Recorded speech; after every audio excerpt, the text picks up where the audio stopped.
So for the past few weeks, GTA 6 news, fake leaks, and discussion has been pretty dry, just like the rest of the GTA series and GTA 5. But today we actually are going to be discussing some very interesting images of an alleged Xbox One player playing the GTA 6 alpha. We're also going to talk about a GTA 6 delay, and how can a game that's not even announced yet be delayed? Well, this comes from a senior executive, former employee of PlayStation. And also we're going to discuss a GTA 6 activation loading type screen that's been floating around.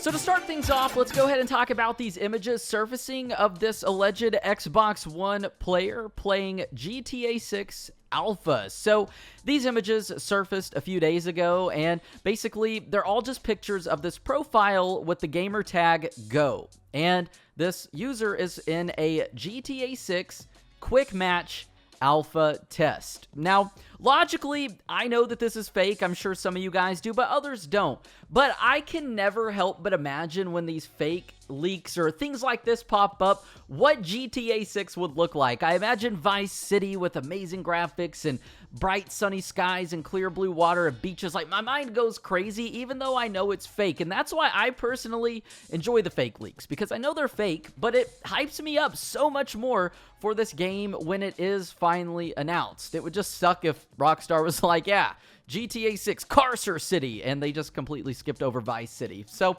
I've always been like this when the fake things come around. This used to happen all the time too, back in the day with the PlayStation 3 and the Xbox 360. Speaking of the Xbox 360, give the video a thumbs up to unlock the special achievement. But back then, we could see our friends list and we could see the games that people were playing, and there were ways to glitch and kind of like mod this. And you could make it say, hey, you know, we're playing Call of Duty 56 or GTA 27. So this has gone around, or it's been around for a while now. It's just something we haven't seen for a few years. So what exactly is going on here? Well, with these multiple sources on Reddit and images reporting on this, basically, on Xbox One, it's super easy. You can actually create different clubs or groups and channels. And when you do that, it'll show up on your profile as, say, I'm in a club right now that's named Penguin, because Club Penguin. It'll say in Penguin. So, Zach Cox TV in Penguin. So it always starts with in and then whatever the name of the group is. So in this case, a GTA 6 quick match alpha test, well, it's always going to say in. Well, now it looks like a GTA 6 quick match alpha test, but really that's just the name of this group. There's nothing else going on. This guy's probably playing Call of Duty. He's not playing GTA 6 because obviously that is not available. And to further back this up, here's actually an image that someone took of different clubs on the Xbox One with various GTA 6-esque names. So when you join one of those clubs or those parties, it's going to show up on your profile as that name. So with that said, that is 100% fake. As cool as the thought of somebody playing GTA 6 is, that's not happening right now, or to the public. Behind the scenes, I'm sure GTA 6 is in a playable state, but that's for the developers at Rockstar to toy with, not us, and definitely it's not going to be happening on the Xbox One of all consoles. So from now on, with that happening, expect things like this to pop up more frequently. It's going to spread like a wildfire. That's how the GTA 6 fake leaks and discussion started. It was just different alleged paragraphs from alleged developers talking about all the details of GTA 6, and then that evolved into people playing the game, and then screenshots coming out, and then the logos, and so much more. So this is just another one of those pieces of GTA 6 fakeness that has evolved and probably will evolve some more.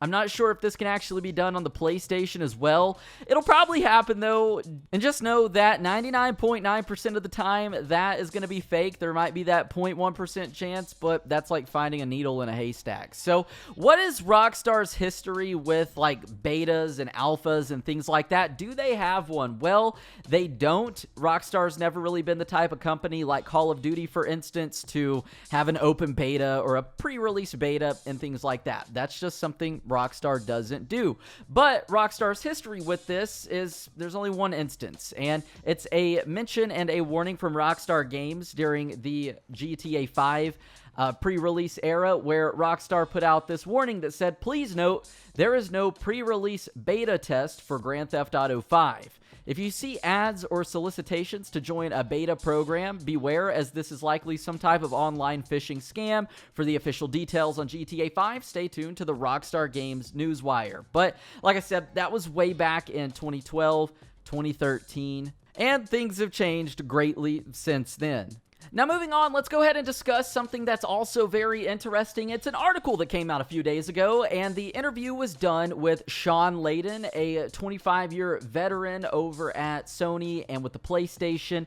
He was an executive who ran PlayStation Worldwide Studios, and he was actually interviewed about AAA game development and things like that, and he was asked about GTA 6, and he actually threw in some very interesting words. And what he said is, and I'm only reading a small excerpt, is basically Layden suggests that the current AAA model for video games is not sustainable, and I agree 100%. There is a common industry theory that the game development doubles in cost every generation. When Layden started his career, the biggest games on the market cost around $1 million to make. Now, they're anywhere from $80 million to $150 million, excluding marketing. Like, guys, game developers spend way more on games than, like, movies cost nowadays, which is insane. Next generation, I wouldn't be surprised to see the production cost for some blockbuster games to hit upwards of $300 million. Labor costs make up most of this. Layden also mentions that the price of games hasn't increased since his career started, but the cost of developing games has, several times, and to sustain the growth of AAA games, there must be some elasticity to the price of games, but consumers are very sensitive to this. So how does all of this relate to Grand Theft Auto 6? Well, it's pretty simple. Look at the patterns. Grand Theft Auto 4 took 3.5 years to make. GTA 5 took 5 years. 3 full years of development and 2 years of pre-production right after GTA 4's release. Well, let's assume GTA 6 was at least in pre-production since early 2014. If we stay with this pattern, it would take approximately 6.5 to 7 years of production total, assuming the game is much larger and more ambitious than GTA 5. That would place a finished game around late 2020 to 2021. That's not counting the inevitable 6-month delay or 2.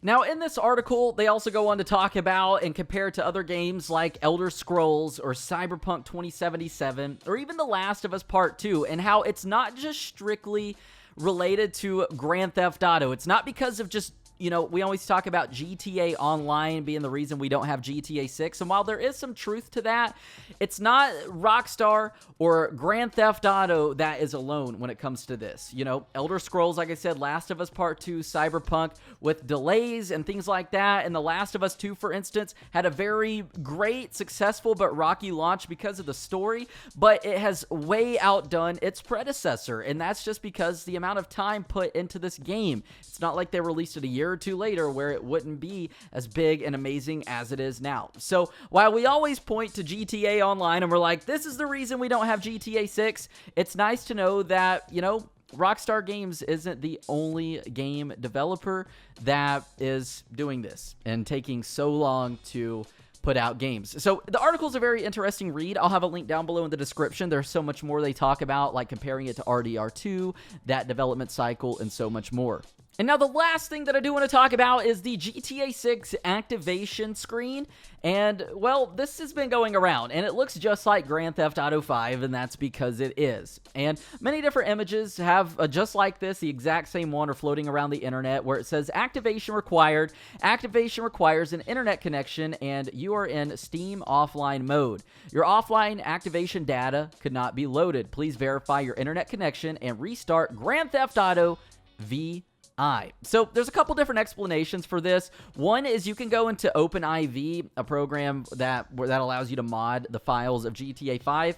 You can actually edit this and change this to make it say what you want. But also, this in particular is a graphic mod for Grand Theft Auto 5 called Natural Vision Evolved. And essentially what it is an Easter egg. And basically with this graphic mod, the developers of this and creators thought, hey, the graphics look so good, it's comparable to probably what GTA 6 is going to be like. So that's why it says restart Grand Theft Auto VI, because it's simply just an Easter egg that they threw in there. So that's pretty cool. cool, but just like the rest of pretty much everything we talked about in this video, there's nothing confirmed about Grand Theft Auto 6. So if y'all enjoyed this video, hopefully I could earn your thumbs up and your subscription. Not much is happening in the GTA community right now and in the Rockstar Games community in general, whether it be Red Dead Online, GTA Online updates, or just even the fake GTA 6 leaks, news, and discussion. So hopefully y'all enjoy enough to stick around. Consider subscribing. Hopefully I earn your thumbs up. And with that said, I'm Zach Cox. Love you all, and I hope to see ya in the next video.